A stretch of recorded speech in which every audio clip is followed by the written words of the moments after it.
So earlier this week, we reported on our blog, State of Politics, that Senate Democratic Conference Leader John Sampson is promoting several Hispanic lawmakers to high-ranking positions within the minority conference. Tonight, we are joined by two of these members who are getting some title bumps. They are Senator Jose Peralta, representing parts of Queens, and across the table, we have Senator Adriano Espaillat, who represents parts of Manhattan. Thank you very much for your time, both of you. So what exactly are the titles? Let's start with you, Senator Espaillat. Well, I'm the ranker of the Housing Committee and also the chair of the Minority Program Development Committee. Now, housing is pretty important this year, so I'm very happy to have been appointed ranker of that committee, yes. So the interesting thing about that is that the person who used to chair the Housing Committee, of course, was Senator Espada, the former majority leader. And he drove some folks nuts when it came to affordable housing and rent regulation, rent control, which is all very big in the city. And we're going to come back to this because I think that the real estate interests are already getting quite upset about the suggestion that rent control might be tied to the property tax cap, although the governor said no yesterday. So we'll see about that. Senator Peralta, what is it that you have got?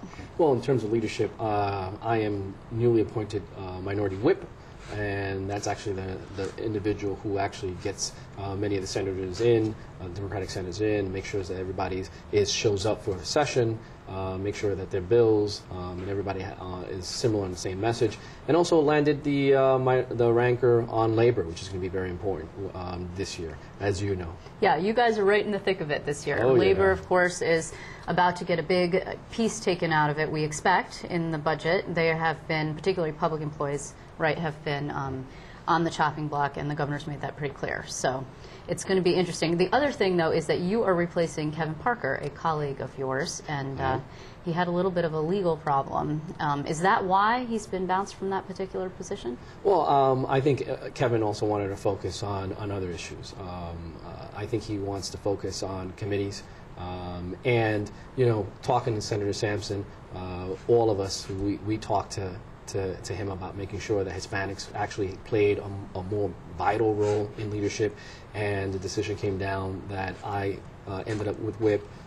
Senator Espaillat ended up in the position he's in with the minority small businesses, and Senator DeLon ended up with a position. So I think that he's given us Hispanics an opportunity to actually grow and develop, and newer members to be a part of the leadership role. So well, Senator Espaillat is a freshman.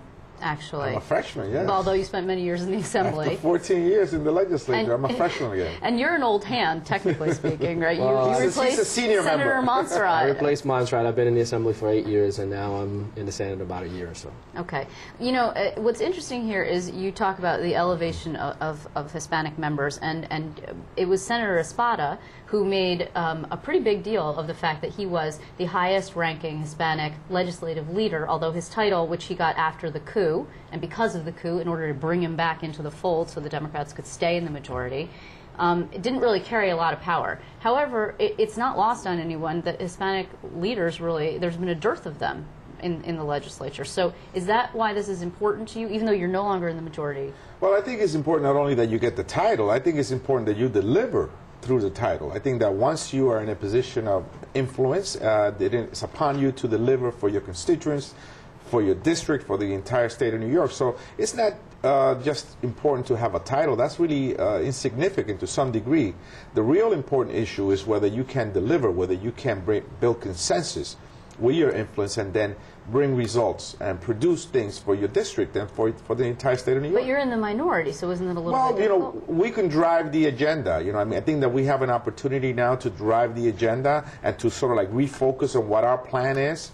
And the issues that perhaps we were a little bit hesitant to touch last year, we may be able now to really speak out loudly about it, and I think that's an important part. Like what, for example? Well, I think that we should talk about, you know, the jobs. I think that we should talk about, you know, tenants. I think that we should talk about the labor unions. I think many of our constituents are part of the labor community. What's going to happen to them?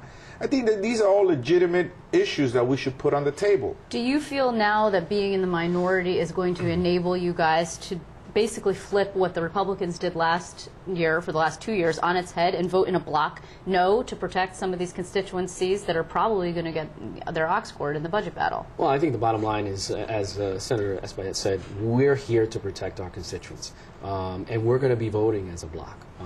The Democrats are going to be voting on a block on various issues. Now, we need to see what are some of the proposals that are out there. We need to talk about independent redistricting, ethics reform, and right now we're on the same page with the governor, so we want to see what his proposals Well, are. on that, you're on the same page with the governor. When it comes to protecting your constituencies, if it comes to labor and perhaps people who are low income and are on Medicaid, for example, you're going to have a problem. Well, we want to see what's going to be proposed. I mean, we're going to all wait to see on February 1st what his executive budget comes out with, what he comes out with his executive budget.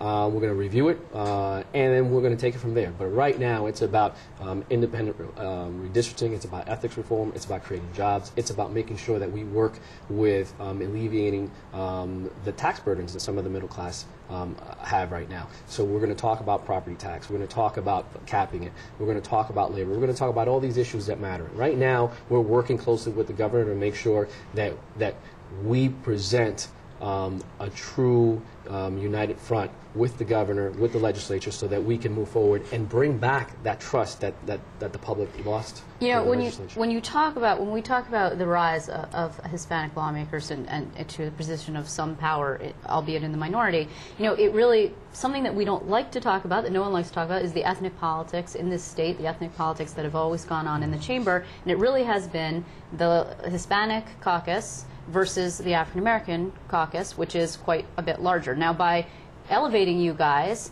John Sampson, who is black and comes from Brooklyn, has managed to consolidate a certain degree of power, particularly when you have these renegade folks who are all white who broke off to be independents. So do you still feel that tension? And is this about a power play by John Sampson to try and consolidate what power he has left? I think the rift and the problems that existed between those two groups have long been behind us. In fact, I remember when I came into the legislature 14 years ago, that there was still some remnants of those problems. But since then, we've taken major steps to work together. And I think that Latinos and African American legislators pretty much share a core value of legislation and a vision for their respective community. We share, and to some degree, similar neighborhoods, similar districts. So I think that the real deep conflicts that existed perhaps in the 70s and 80s are long behind us. We may have differences with other legislators, not just African Americans, but other legislators that may, for example, look at the immigration issue in a different light that we do as immigrants. But I think that any problem that existed between the African American and Latino communities long behind us. I think that John Sampson has taken a real step in making sure that the leadership of the conference reflects the composition of the state of New York. He has elevated not only Latinos, but he has also elevated whites to position of power. Well, Senator Breslin, right? We expect that he's going to be yes. deputy minority leader. He's, of course, local and also white. Well, I mean, following on what Senator Espaillat said, it's not just about race. It's about region. It's about what the representatives, what people want.